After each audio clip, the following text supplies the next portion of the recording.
And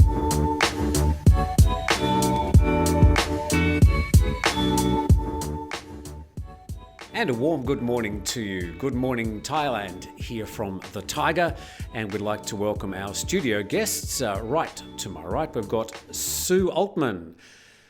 Sue, hello. Good morning, Tim. Sue is basically the person behind a very successful restaurant, well, previously called Ban Rim Pa, also involved with the Phuket Has Been Good to Us Foundation.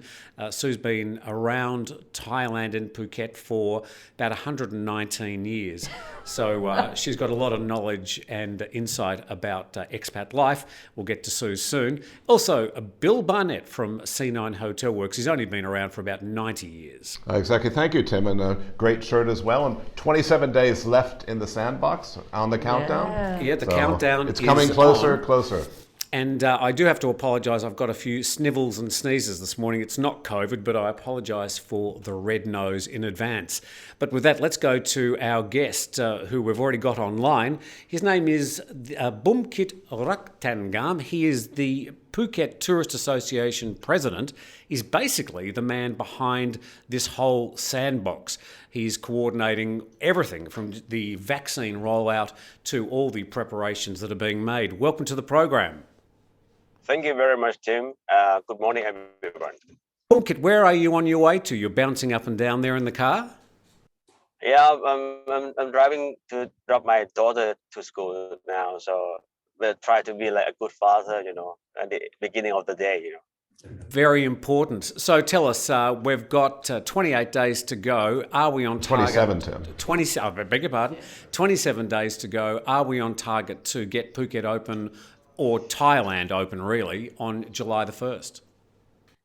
The clock is ticking, but still many things has to be confirmed. Today, this afternoon, there will be a very such important meetings with the Prime Minister together with related key members in the cabinet. They will decide what we call the measurements and the protocol for international traveler who will be arriving into Phuket. So far, as I had made my a little bit complaint to the TT governor on 2 days ago when he was here in Phuket, that everything should be confirmed by now, in fact, but still some uncertainties, especially the arriving settings from foreign countries. So basically, the vaccine has been rolled out very well. We have complete the Sinovac together with the expat. Some of you actually have been starting to get some jabs already yesterday and also today.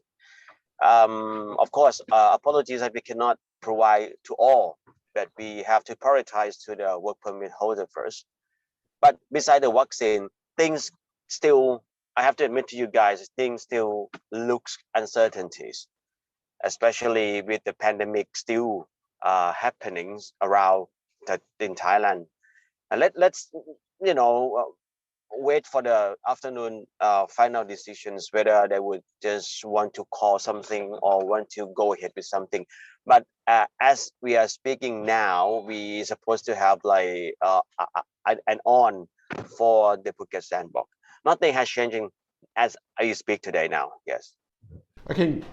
Kun Phuket, actually it's very good. The Phuket Must Win website and everything else. I was vaccinated yesterday, and lots of people said, why did you get vaccinated? Sinovac, were you worried about it? I still think there's a lot of social responsibility. The only way we're going to see Thailand reopen for tourism and these things, we have to go out and get vaccinated. I think that's our responsibility to get things going again. But in terms of the metrics, how many people in Phuket right now have been vaccinated who are working in the tourism industry? What are the numbers like? I have to lay out the foundation of the thinking, starting with the population register in Phuket. Okay, in Thailand, you probably have to admit that not everyone in Phuket living in Phuket now register as Phuket residents. So we have the numbers about 415,000 people who actually register in Phuket. We deduct the people who are under 18 years old, about 106. So we have like 310 being like Phuket residents, which should providing all the vaccines. We have what we call migrant workers, the Thai who actually not registered in Phuket, but working in Phuket, about 100,000 people. and we have the international the non-Thai residents together with non-Thai workers, about 81,000 people. Okay, so basically we aiming to get 466,000 people to be vaccinated. So far we have complete at least one dose, nearly 300,000 people. So let's say we have more or less now 57% of people in Phuket had at least one dose in Phuket. And by end of this month, we will have providing, the aim is to get 57% of the population complete two doses, with 15% from a population having at least one dose from AstraZeneca. So the AstraZeneca is what interests me because I'm that little bit older. I have a work permit, and my husband actually has his visa as a spouse. So when is the AstraZeneca going to be coming? When's everybody going to be able to get it? People like my husband, people like retirees. When can we see that happening? I wish I could provide you the answer as well. Things been changing. I would say things been changing almost every hours about AstraZeneca, as we are aware of. Put the expats and non-Thai besides. We still have at least 40,000 elderlies who register to the system waiting for AstraZeneca as well. So I can't give you the solid answer, but I was informed that it's on the way. The matter of my questions is I don't know when will be arriving as a whole bunch of the vaccine that we can provide to you all. But if we stick to the Phuket Sandbox timeline, at least we should have AstraZeneca by 15th of June. With the timeline, yes, of course. Yeah, the registration for people over 65 just doesn't seem to be able to be happening. Every time you try to fill in the forms, it just blocks you, the online forms. It's not allowing people over 65 to register who are non-Thai. Yes. Non-Thai for the time being, yes, because as we want to have a solid vaccine rollout on AstraZeneca first, and then we can open for registrations. Otherwise, it's no point to get registration without the answer to you once again that you're going to keep asking me questions because I write because I register already. Right. It's better not step into registration until we get a solid answer from AstraZeneca. Bumkit, if I'm a European traveller, I arrive here sometime in the middle of July, what is going to be open in Phuket, this sandbox, for the sandbox model? The Sandbox is simplify everything. What we are going to aim is the vaccinated international traveler who arrive after 1st July, they would have a freedom here in Phuket, but only in Phuket. So they can they can be as a normal tourist. But what's going to be open? I mean, I was driving around Patong last weekend and it's basically closed up and shut. It's going to be like chicken or eggs, Kuntim. If we don't have tourists, we can't open the business. If we don't open the business, we don't have a tourist. But I would say for the time being, we have some small business together with some hotels also already opened. Is the government going to provide any help to these small businesses to encourage them to get started, to reopen? Oh, that actually we've been talking to the commercial banks to providing the soft loan. We try to relax some regulations that actually very solid before. Try to relax a little bit of that. We've been told, and I was in fact being contact from many banks regarding to they were providing some sort of soft loan, and Phuket Sandbox in fact helped them to make speed decisions, because without Phuket Sandbox there will be no way out at all for the business, like for example tourism business. But with Phuket Sandbox set on July the 1st, the bank see things more clearly, that if they lend money to the people, when and the bank can have some sort of return in some point of time. Yes, it's still very hard to get a bunch of money to just repair on renovation, but slowly we're gonna have more and more soft loan coming up with the opening of the Phuket.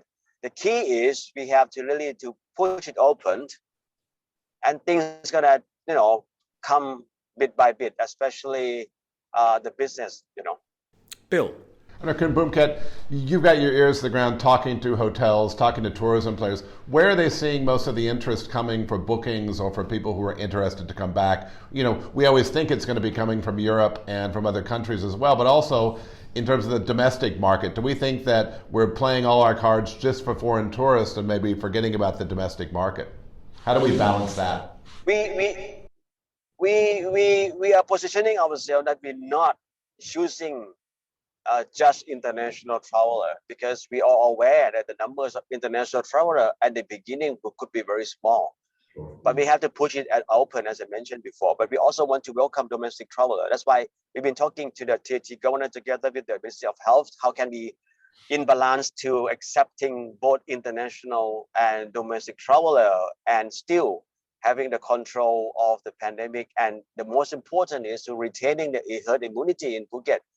Because we are 70% having herd immunities, we don't want to dilute our immunity to certain point that we are going to be rich again. So it's quite a new challenging for all of us. Not when I'm saying us, it's not only Thai, but also non-Thai and expat like you guys as well. That to have to help hand by hand to make Phuket still having such enjoying the herd immunities, why the business can reopen.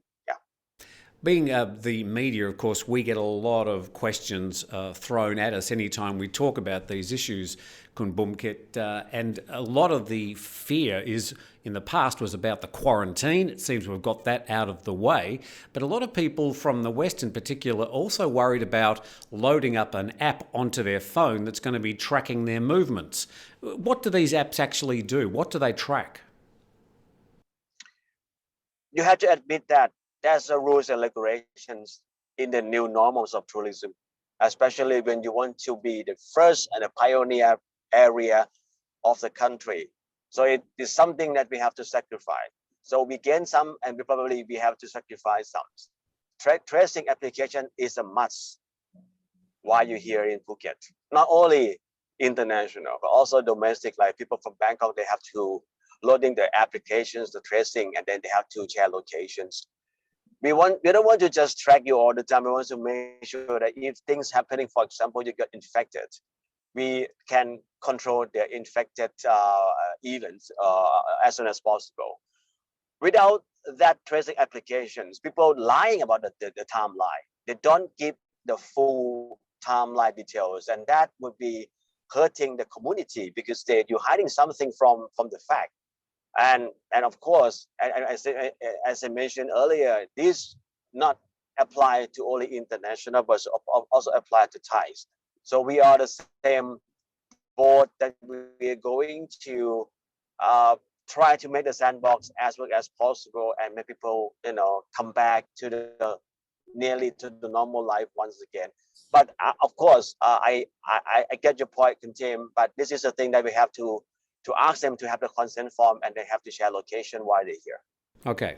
So Khun Bumket, does this mean that Thais that are coming from other part of Thailand, including workers who are coming back into Phuket, just say across the Saracen Bridge, are going to have this app on their phone as well?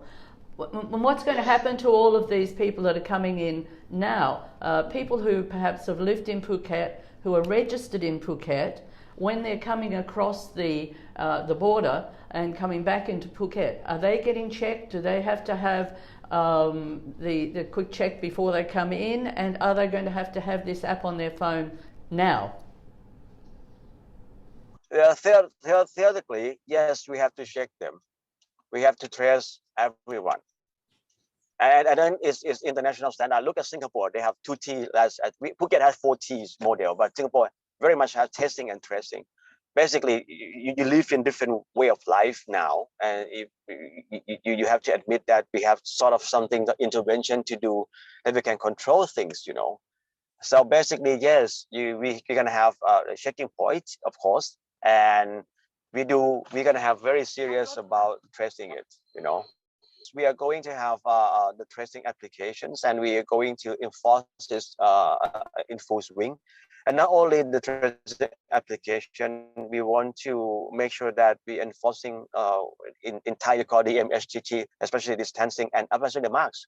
We we've seen not many expat non-Thai wearing masks. I have to be admit to you now that we've been alarming from Thai that we should actually asking your full cooperation when you're in public that you have to wearing masks.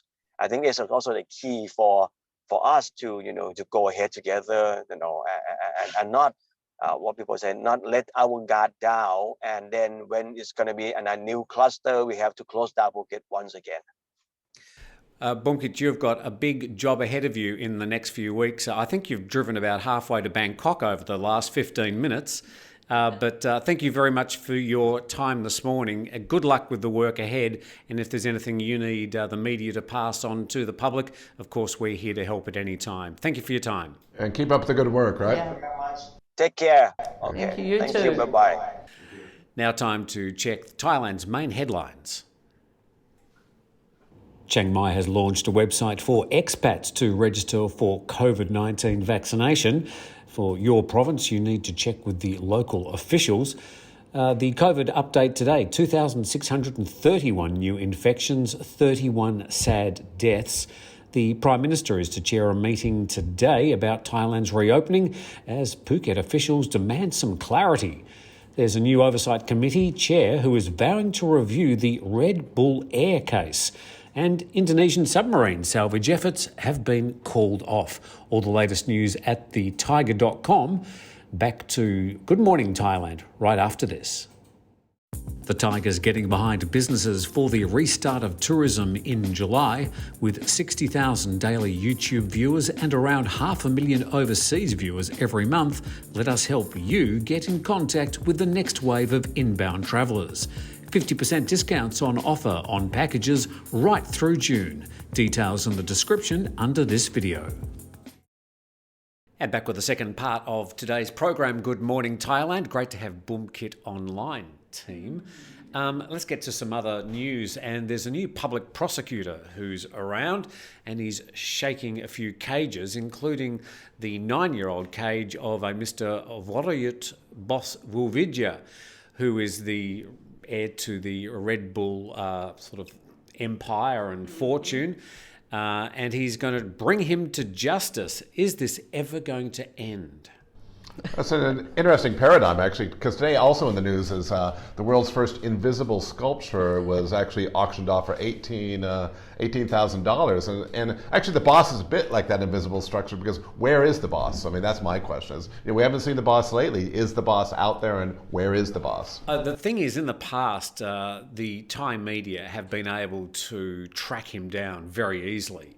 They basically can track where he is. You think he's on Morchana? But the Thai police don't seem to be ever able to find him or track him down or to issue him with the prosecution notices. So this whole case, which is, I think, a great shame that hangs over Thailand, it's a sort of an ongoing stain. It would be good if there was somebody with the guts to actually be able to prosecute this guy, bring him back to go to trial. Do you seriously think it's going to happen? I mean, No. This has been going on for 9 years, and Red Bull, one of the companies that are seen everywhere, all over the world, and you sure he's got to be travelling around all over the world, having a nice life, I guess. The Uvidya family have pretty much sort of cut him away. They've thrown him under the bus in press releases in the past, saying, what happened is nothing to do with them, and they have shown zero support. But of course, he's still got access to all the money, and that money keeps him away from serving his justice. A bit of the invisible man, Tim. There is a big meeting today up in Bangkok, and the meeting is sort of overshadowed by the problems that Thailand has in containing this latest, what they're calling the third wave. Whilst the provinces are showing lowering numbers after the restrictions that have been imposed for the past month now, Bangkok seems to be defying those numbers and is still going up with daily cases, particularly and noticeably in Thai prisons. But still, these facts, these numbers are going to be overhanging today's meeting. What do you expect from the meeting today? I think very much when we speak to people, we're very much on the razor's edge right now. I think there are concerns about what's happened in Malaysia, and you can't, we're in a global situation. You can't isolate, as we know. Thailand effectively tried to cut themselves off for a long time and thought they could contain the problem, but you have to contain borders and everything else. It's a larger problem, so it is worrisome. You've got Japan in a state of emergency. We've got rising cases in Vietnam, which is next door, well, not quite next door, also Cambodia. So we are surrounded by these countries that are getting rising cases. Southeast Asia all of a sudden has sort of become the hot spot in the world, where other countries are slowly getting their numbers, the numbers of deaths going down. Now we're in the spotlight. But this is also, a lot of this has come from, we haven't had the vaccines. Asia hasn't had enough vaccines. They haven't taken it seriously enough. And Malaysia's in a major lockdown. Now, Malaysia's border is pretty easy to get across, from what I've heard, and people have managed to get across. This is dangerous and becoming worse for Thailand. I think what we know is vaccinations and broad vaccinations are the only case, but how long is that going to take? Now, one of the industries that have suffered the most over the past 14 months has been Thailand's restaurant and hospitality industry. Sue, of course, has been involved intimately with the industry for a long time and is also very involved with one of the biggest restaurants here on the island of Phuket. Sue, what happens with all your staff? I mean, how are you managing to sort of wake up and move forward and open the doors each day? Yeah, very good question. My bosses are Thai. The company is a fully Thai-owned company. All of our staff are Thai, except for me. And I just had my 20th anniversary with Ban Rinpa 2 days ago. We didn't get happy anniversary. Thank you. 20 years. Wow. Didn't get to celebrate, unfortunately. No champagne, nothing, because that's the rules. But we have stayed open. My boss elected to stay open to support the staff. The only time that we have closed down at all was last year when everything was forced to close down. Other than that, we've been open 7 days a week from midday until 9 p.m. and we have 72 staff, which is a lot of staff. They work on a 50% time on, 50% salary, so they work half time, but at least they have managed to keep working. Now, we're a standalone restaurant. We don't have the backing of hotels or corporations or anything. And my boss has had to borrow money for many, many months to pay salaries and to keep us operational. You go in, Ban Rinpa is looking fabulous. It looks as though the staff are there. They're all really encouraged about doing things, but it is tough. And what do you think about the liquor ban? I mean, like it or not, any restaurant, a good portion of their profits come from liquor as well. And we understand the logic of trying to keep distancing and not having parties and everything else, but the liquor ban is killing restaurants right now. Absolutely killing restaurants. Should it stop? This liquor ban to me is crazy. It's proven that it doesn't stop COVID spreading. It's not like people are going to go to restaurants and sit there and get drunk and everything. Drinking alcohol, whether you believe in alcohol or not, is part of the restaurant and bar industry. It's also a huge industry. There's a lot of people out of work because of the wine and the beer and the alcohol industries being closed down, that you can only buy alcohol if you go to the supermarket or to the wine shops, and then you can sit at home and drink alone. Now, that is not a good thing. We all know sitting at home and drinking alone causes people to drink more alcohol. You know. Thanks, Tim. But because you're not allowed to have people in your houses at the moment, Correct. So that means you can sit at home and drink alone. You can go to a restaurant but you can't actually enjoy being there, sit and have a drink. And Exactly. It's a ridiculous rule, I think. Absolutely ridiculous, and it's one that needs to be looked at and got rid of straight away, and to bring some normality back. Also, if we're going to bring tourists in next month, tourists are going to want to go to their hotels, they want to go to restaurants, and then they get here and they go in and they say, oh, I'm sorry, no alcohol allowed. It's not going to work. Sure. So let's get to some of the comments that have been made. Yesterday we had a gentleman on who was representing a group called Democrats Abroad, and they were sending a letter to the US president saying, we want you to support expats around the world, especially here in Thailand, where we think we deserve to be vaccinated. One of the comments came from a Mr. Dublin TV, who said, globalist, neo-imperial, colonial mindset very much on show here. Insidious, dangerous, deluded, destructive, dishonest. Democrats abroad, indeed, the cult of the demo-Nazis is chilling. Meanwhile, conform, comply, obey and believe. We think that he didn't like the idea of Democrats abroad applying for vaccines from the US government. I think one thing we understood yesterday, and that letter was actually done by Democrats and Republicans and veterans of foreign war, is we saw news yesterday coming out of the Biden administration saying the US is looking to donate 25 million doses of vaccines to COVAX, which is an organization led by the World Health Organization again. The one thing we do believe is there is an amazing generosity of people, and nobody's going to be sitting on vaccines, and we are going to see that abroad. So so while the letter's well and good, we are seeing action on that. Nobody's going to be sitting and not doing anything, and then the vaccines just expire. So 25 million doses are going to be projected to be issued out through COVAX, and that's a very good thing. So again, forget the conspiracies. Apart from my snivelling this morning, you may hear a few bangs. It seems that underneath this particular floor of the building there, I don't know, exploding bombs, I think. I don't know what's going on, but you might hear some noises. Did the earth move for you? It moved for me.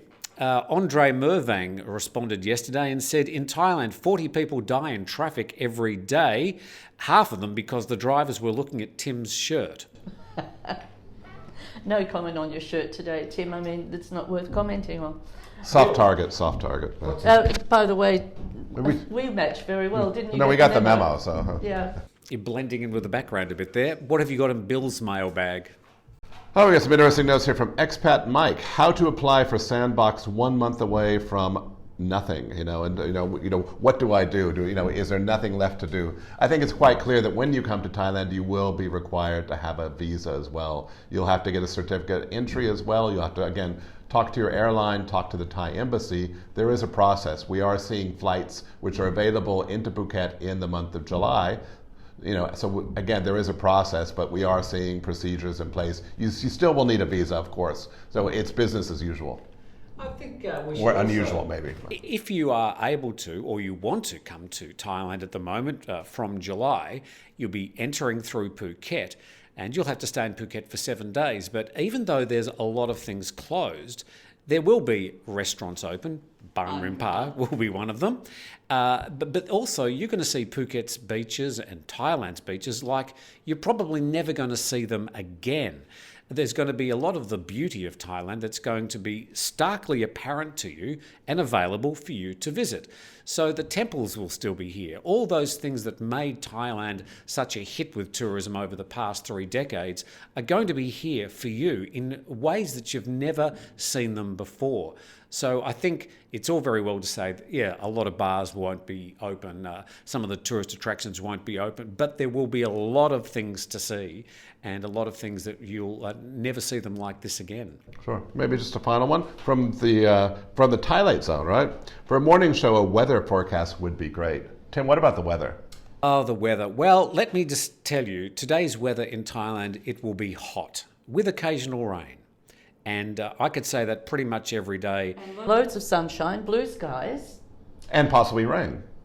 Interestingly, Phuket at the moment is in the wet season. The southern part of Thailand is in wet season. But even in wet season, you're probably going to get some rain or some drizzle at some time just about every day.